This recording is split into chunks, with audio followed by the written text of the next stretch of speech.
Ok. Donc, on va essayer donc d'appliquer cette formule pour calculer les forces, ou bien la force de l'électron sur le noyau ou la force du noyau sur l'électron. D'accord. Donc, on a compris que ce sont donc des charges qui vont donc se ressentir, puisqu'on a montré à peine quand deux charges sont en présence, ils vont se ressentir. C'est-à-dire que l'un va exercer sur l'autre une force et vice-versa. Donc, le noyau exerce sur l'électron une force qu'on va appeler la force du noyau au point d'électron. C'est une force attractive, ça attire ça vers le noyau.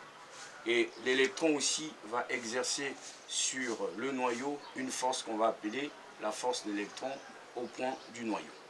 Alors, la force en termes de module de l'électron par rapport au noyau, c'est la même chose que la force du noyau par rapport à l'électron. D'accord? Que je vais appeler ça la force électrique, qui sera donc égale à une constante, on vient de voir ça, la constante de Coulomb, et proportionnellement à la charge du noyau. Alors attention, comment est-ce qu'on trouve la charge du noyau? La charge du noyau, c'est Q, c'est égal à E fois Z. D'accord? Donc, ça sera donc fois E fois Z.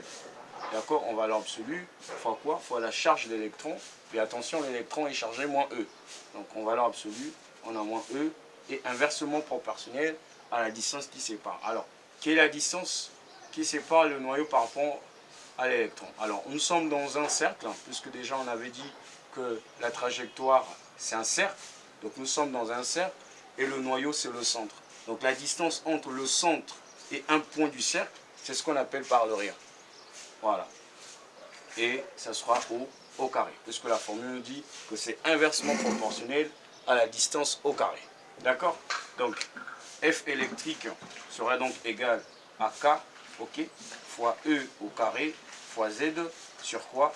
Mais sur R au carré.